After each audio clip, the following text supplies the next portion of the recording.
नमस्कार दोस्तों, Bhatner IAS YouTube channel पर आपका स्वागत है। और मैं नमिंदर संधू आपको पढ़ाने जा रहा हूँ इतिहास। और हमारा जो आज चर्चा का विषय रहेगा वो रहेगा वैदिक सभ्यता। इससे पहले हम सिंधु घाटी सभ्यता पढ़ चुके हैं, जिसकी 3 वीडियोज़ आपने देख ली है और मैं उम्मीद करता हूँ आपको काफ़ी पसंद आई होगी। और मैंने उससे बेहतरीन विषय वस्तु देने की कोशिश की है और आपको अच्छी भी लगी होगी।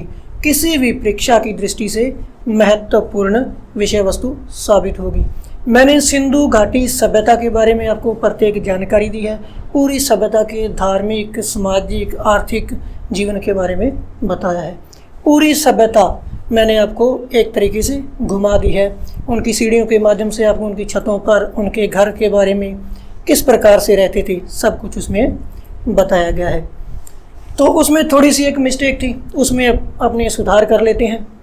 एक जगह पे मैंने लिखवा दिया था आपको कि मोहनजोदड़ो में पक्की नाली के साक्ष्य मिले हैं, लेकिन मोहनजोदड़ो में पक्की सड़क के साक्ष्य मिले हैं। जो पक्की नाली के साक्ष्य मिले हैं सिर्फ वो कालीबंगा से ही मिले हैं। तो उसमें आप थोड़ा सुधार कर लेना, क्योंकि मोहनजोदड़ो से पक्की सड़क के साक्ष्य मिले हैं और पक्की नाली के साक्ष्य कालीबंगा से मिले हैं। मोहनजोदड़ो से पक्की नाली के साक्ष्य नहीं मिले हैं। तो चलो ये आज हमने स्टार्ट करना है वैदिक सभ्यता का पार्ट 1। उसमें अपने देखेंगे वैदिक सभ्यता। हर एक बिंदु पे ध्यान देंगे, जैसे कालखंड क्या था, उसका जानकारी के साधन क्या थे, उसके उत्पत्तिकर्ता यानी संस्थापक कौन थे, उसके मूल निवासी कहाँ के थे और उनका भौगोलिक विस्तार क्या था। तो हम देखेंगे, पीछे हमने पढ़ा है सिंधु घाटी सभ्यता, जिसका पतन हो जाता है लगभग 1750।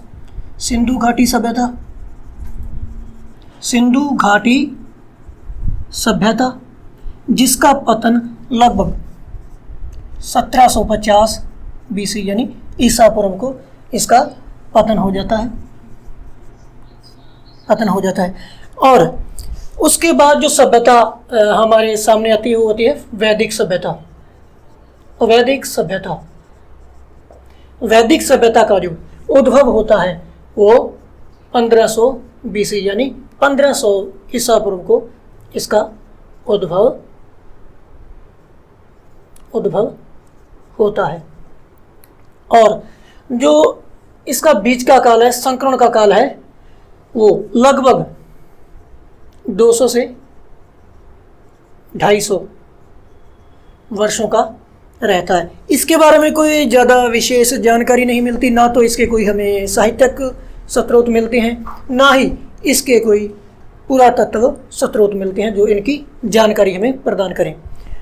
तो यहाँ के जो लोग थे, जो निवासी थे, इस समय जो संक्रमण काल है 1750 से लेके 1500 बीसी का, जो यहाँ के निवासी थे, उन्होंने स्वयं को एक कबीले के रूप में संगठित कर लिया था। कबीले के रूप में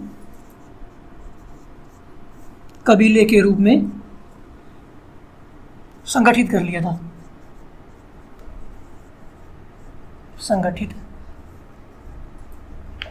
था।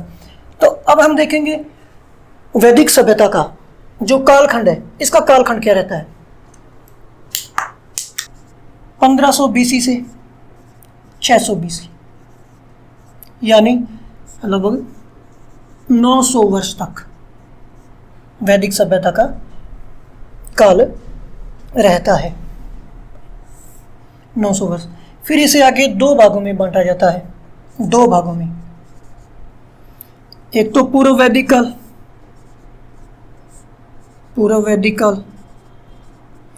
और दूसरा उत्तर वैदिक काल। इसका जो कालखंड रहता है पूर्व वैदिक काल का या आर्य वैदिक काल का, वो रहता है 1500 ईसा पूर्व से 1000 ईसा पूर्व। और जो उत्तर वैदिक है, इसका जो कालखंड रहता है वो रहेगा 1000 बीसी से 600 बीसी यानी 600 ईसा पूर्व। क्या कारण रहता है कि इसका 2 भागों में विभाजन हो गया। ऐसी क्या चेंजेज आए, ऐसी क्या समस्या हुई कि इसे दो भागों में बांट दिया गया। तो होता क्या, दो भागों में बढ़ने का कारण लगभग 1000 ईसा पूर्व, लगभग 1000 ईसा पूर्व में उत्तर प्रदेश के एटा जिला में, उत्तर प्रदेश के एटा जिला में अंतरजी खेड़ा से, अंतरजी खेड़ा से लौह धातु की खोज होती है, लौह धातु की खोज होती है, जिसके कारण एक क्रांतिकारी युग की शुरुआत होती है, एक क्रांतिकारी परिवर्तन होता है, जिससे इस सभ्यता को दो भागों में बांट दिया गया है। तो अब हम जो जानकारी लेंगे, जो पढ़ेंगे, हमारी विषय वस्तु रहेगी वो पूर्व वैदिक काल की रहेगी। इसमें हम इसको फिर से रिपीट कर लें। सिंधु घाटी सभ्यता का जो पतन का काल है वो 1750 ईसा पूर्व है, और वैदिक सभ्यता का जो उद्भव होता है वो 1500 ईसा पूर्व में होता है। और इसका जो संकरण का काल है, बीच का काल है, वो लगभग 200 से 250 वर्षों का रहता है, क्योंकि कोई भी सभ्यता एकदम से समाप्त नहीं होती, वो धीरे धीरे पतन की ओर जाती है और नई सभ्यता का उद्भव होता है। और 250 वर्षों में जो यहाँ के निवासी थे उन्होंने अपने को एक कबीले के रूप में संगठित कर लिया था, यहाँ के निवासियों ने अपने को एक कबीले के रूप में संगठित कर लिया था। और इसकी ज़्यादा जानकारी भी नहीं मिलती, क्योंकि यहाँ से ना तो कोई पुरातात्विक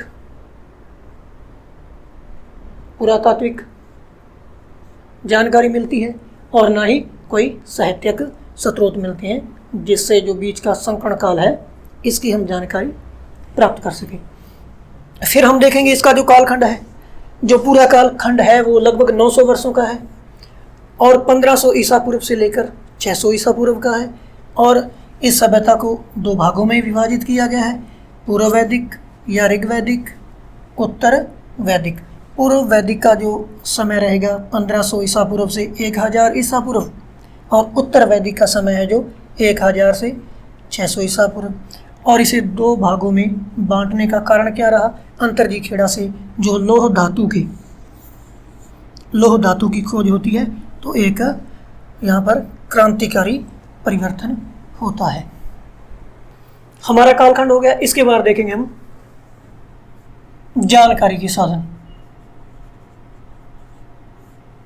जानकारी के साधन या स्रोत। जो हमारी वैदिक सभ्यता है इसकी जानकारी के साधन दो प्रकार से हैं। एक तो साहित्यिक स्रोत,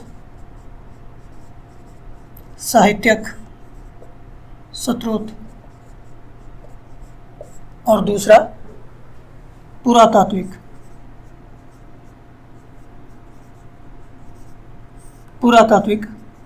स्रोत।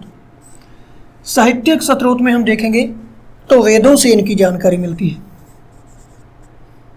वेदों से इनकी जानकारी मिलती है। इसे हम पूरा पढ़ेंगे जब वैदिक सभ्यता का साहित्य करवाया जाएगा।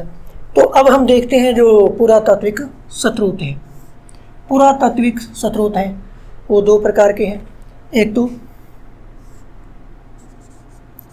अभिलेखीय साक्ष्य, दूसरा मृदभांड। मृदभांड कितने प्रकार के थे? दो प्रकार के थे। गेरुवर्णी मृदभांड और दूसरे चित्रित धूसर मृदभांड। इस सभ्यता की दो प्रकार के मृदभांड मिलते हैं। और अब देखेंगे इनका जो अभिलेख है। मध्य एशिया से बोग्जगई अभिलेख की प्राप्ति होती है। मध्य एशिया से बोगजगोई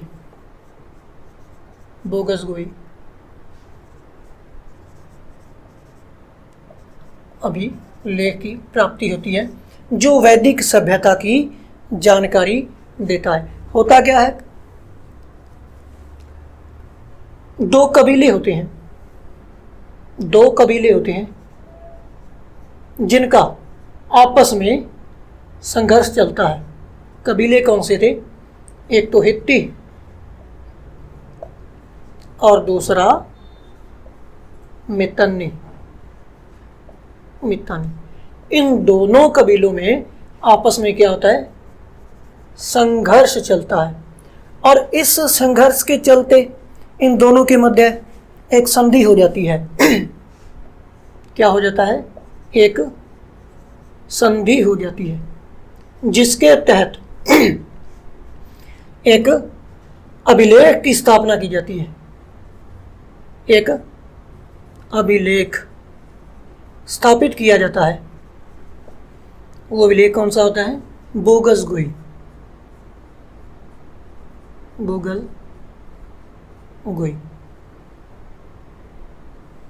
जिस पर 4 देवताओं की, जिस पर 4 वैदिक देवताओं का अंकन मिलता है। 4 वैदिक देवताओं का अंकन मिलता है। इंद्र, मित्र, वरुण और नासत्य।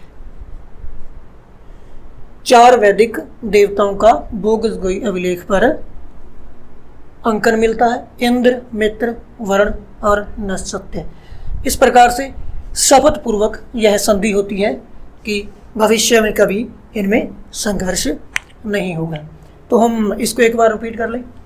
जो जानकारी के साधन हैं, पहला तो है साहित्यिक स्रोत, दूसरा है पुरातात्विक स्रोत।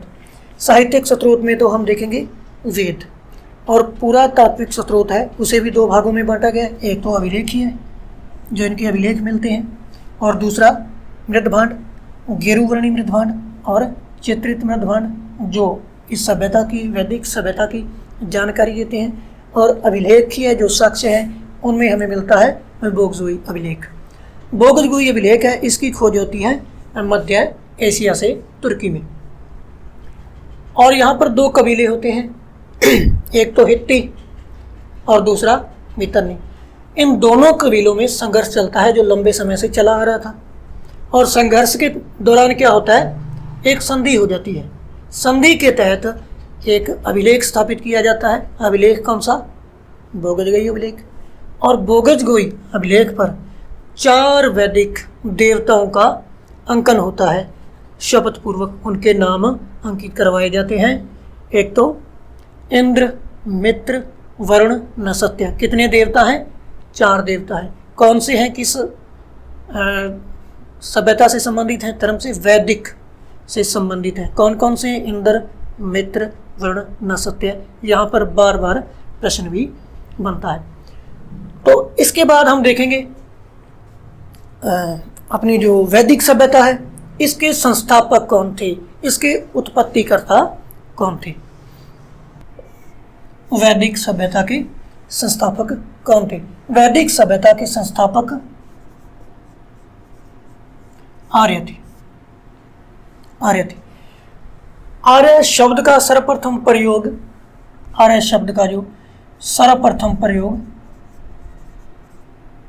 मैक्स मूलर के द्वारा किया जाता है। मैक्स मूलर के द्वारा किया जाता है। और आर्य एक समान भाषाओं को बोलने वाले लोगों का समूह था। और आर्य शब्द का, जैसे हम देखेंगे, आर्य का शाब्दिक अर्थ क्या है? शाब्दिक अर्थ श्रेष्ठ, उच्च, कुलीन। आर्य कोई जाति नहीं थी। आर्य क्या थी? जाति नहीं थी। आर्य शब्द गुणों की ओर संकेत करता हुआ प्रतीत होता है। गुणों की ओर संकेत करता हुआ प्रतीत होता है। श्रेष्ठ, उच्च, कुलीन आर्य शब्द का शाब्दिक अर्थ है। आर्य शब्द का सर्वप्रथम प्रयोग किसने किया? मैक्स मूलर ने। इस सभ्यता के संस्थापक कौन थे? आर्य थे। और समान भाषाओं को बोलने वाले लोगों का समूह आर्य था। वो भाषा कौन थी? भारोपीय भाषा। भारोपीय भाषा। और आर्य का शाब्दिक अर्थ है श्रेष्ठ, उच्च, कुलीन। आर्य कोई जाति नहीं थी। आर्य शब्द गुणों की ओर संकेत करता हुआ प्रतीत होता है। इसके बाद देखेंगे हम इनका मूल निवास स्थान कौन सा था, कहाँ के ये निवासी थे। अब हम देखेंगे इनका मूल निवास। आर्य कहाँ के निवासी थे? आर्य पशुचारी और घुमक्कड़ लोग थे। यह स्थायी निवासी नहीं थे। स्थायी निवासी नहीं थे, पशुचारी थे। पशुचारी और घुमक्कड़ जीवन व्यतीत करते थे। किसी एक जगह पर नहीं रुकते थे, चलते फिरते ही ये लोग रहते थे। आर्य लोग हैं जो इनके मूल निवास स्थान को लेकर काफ़ी विवाद बना रहता है। अलग अलग विद्वानों द्वारा अलग अलग अपने मत दिए गए हैं। उनके बारे में अब चर्चा करेंगे हम। जैसे कि हम देखेंगे संपूर्णानंद,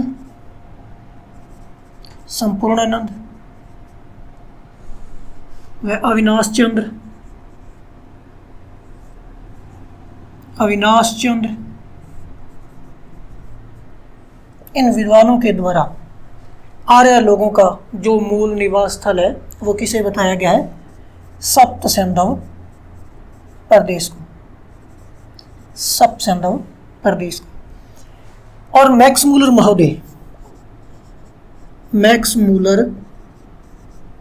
महोदय ने मध्य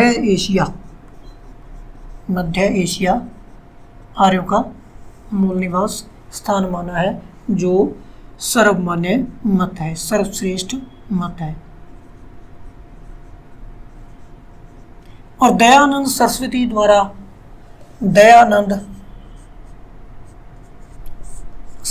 द्वारा इनका जो मूल स्थान है वो माना गया है तिब्बत का क्षेत्र।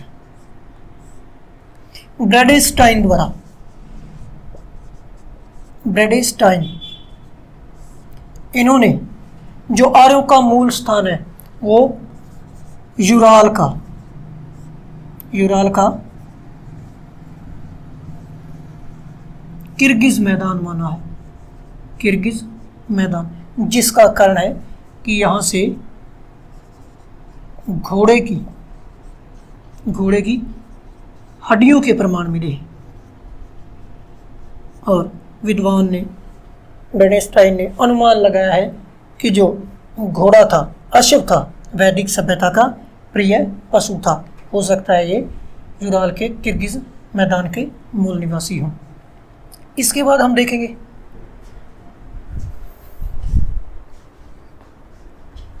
अथर्व वेद में आर्य लोगों ने अपने पूर्वजों का, अपने जो पूर्वज हैं उनका निवास स्थान सप्त सिंधु प्रदेश को बताया है। फिर से हम एक बार देख लेंगे इनका जो मूल निवास स्थान है। ये पशुचारी थे, घुमक्कड़ जीवन व्यतीत करते थे, अपने पशुओं को लेकर चारागाहों की तरफ चलते थे। और इनका जो जीवन है स्थायी नहीं था, आगे की आगे चलती रहती थी। और विद्वानों में यह विवाद बना रहता है कि इनका मूल स्थान कौन सा था। संपूर्णानंद, अविनाश चंद्र, इन्होंने इनका जो मूल स्थान है वो सब सिंधु क्षेत्र को बताया है। और मैक्स मूलर ने मध्य एशिया को बताया है, जो सर्वमान्य मत है। दयानंद सरस्वती जी ने तिब्बत का क्षेत्र बताया है आर्यों का मूल निवास स्थान। और बेस्टाइन द्वारा यूराल का किर्गिज मैदान, जो घोड़ों की हड्डियों के यहाँ से प्रमाण मिलते हैं, इनके अनुसार आर्यों का मूल निवास स्थान ये था। और अथर्ववेद में आर्य स्वयं इस बात को स्वीकार करते हैं कि जो उनके पूर्वज हैं वो सप्त सिंधु क्षेत्र में निवास करते थे। अब देखेंगे हम आर्यों का भौगोलिक विस्तार। आर्यों का भौगोलिक विस्तार कहाँ से लेकर कहाँ तक था। ऋग्वेद से हमें जानकारी मिलती है, ऋग्वेद से हमें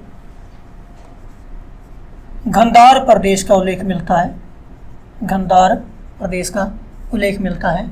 और जो आर्यों की भौगोलिक स्थिति है उसके बारे में भी हमें जानकारी मिलती है। वहाँ के पहाड़ों, नदियों और जो वहाँ के प्राकृतिक स्थल हैं उनसे अनुमान लगाया जाता है कि जो इनका भौगोलिक विस्तार है वो अफ़गानिस्तान से लेकर गंगा घाटी तक रहा होगा। अफ़गानिस्तान, पंजाब, हरियाणा, उत्तरी राजस्थान, उत्तर प्रदेश का पश्चिमोत्तर क्षेत्र, यहाँ तक इनका विस्तार था। आगे हम देखेंगे मैप पर आर्य से हम देखेंगे आर्य मध्य एशिया से आने वाले लोग थे और इनका जो विस्तार रहता है अफ़गानिस्तान से लेकर के गंगा के तट तक रहता है। गंगा तट तक रहता है। ये सिंधु नदी थी। आर्यों की प्रमुख नदी कौन सी थी? सिंधु नदी थी। और ये इसकी सहायक नदियां हैं। उत्तर से कुछ सहायक नदियां सिंधु की थी। कुंभा, कुरम, गोमती, 3-4 नदियां थी उत्तर से सिंधु में आकर के मिलती थी। और इधर इस दिशा से चेनाब, झेलम, व्यास, रावी, सतलुज, ये सिंधु की सहायक नदियां थीं। और यमुना का 3 बार उल्लेख मिलता है तथा गंगा का एक बार उल्लेख मिलता है, जिससे पता चलता है कि जो वैदिक सभ्यता के लोग थे वो गंगा से कम ही परिचित थे। इसके पीछे ही पश्चिम दिशा की तरफ इनका निवास था। इसके बारे में वो कम जानकारी रखते थे। और इन नदियों का जो क्षेत्र था वो सप्त सिंधु प्रदेश कहलाता था। नदियों का जो क्षेत्र था गंगा के तट तक वो क्या था? सप्त सिंधु प्रदेश कहलाता था। और पाकिस्तान पंजाब का क्षेत्र, पाकिस्तान पंजाब का क्षेत्र तथा भारत पंजाब का क्षेत्र, यह ब्रह्मव्रत कहलाता था। ब्रह्मव्रत क्षेत्र कहलाता था। पाकिस्तान और भारत का पंजाब है जो इनका क्षेत्र क्या कहलाता था? ब्रह्मव्रत क्षेत्र कहलाता था। और सिंधु से लेकर गंगा तक का जो मैदान था इसे सप्त सिंधु प्रदेश कहा जाता था। जो आर्य लोग थे, वैदिक सभ्यता के लोग थे, उनका सबसे पवित्र क्षेत्र कौन सा था? ब्रह्मव्रत क्षेत्र था। और आर्य लोगों की सबसे पवित्र नदी कौन सी थी? सरस्वती नदी। सरस्वती नदी आर्यों की सबसे पवित्र नदी हुआ करती थी। और प्रमुख नदी कौन सी थी? सिंधु नदी थी। प्रमुख नदी सिंधु नदी थी। और जो ब्रह्मव्रत का क्षेत्र है, यह ब्रह्मव्रत का क्षेत्र द्वशदती व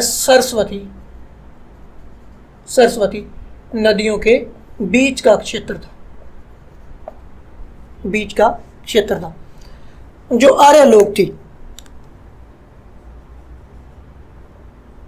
पूर्व वैदिक काल में देखेंगे, ऋग्वैदिक काल में देखेंगे, जो ऋग्वैदिक काल में कहीं पर भी विंध्याचल पर्वत का, विंध्याचल का कहीं पर भी उल्लेख नहीं मिलता था, जिससे पता चलता है कि विंध्याचल के बारे में ये लोग जानकारी नहीं रखते थे, ना ही ये दक्षिण भारत के बारे में जानकारी रखते थे।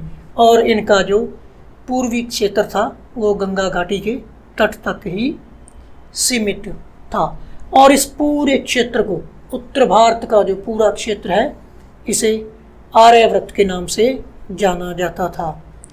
आर्यव्रत के नाम से जाना जाता था उत्तर भारत का जो क्षेत्र है।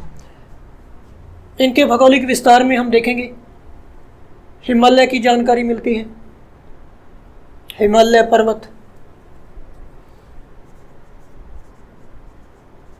हिमालय पर्वत की मूंजवत चोटी का वर्णन मिलता है। मूंजवत चोटी का वर्णन मिलता है।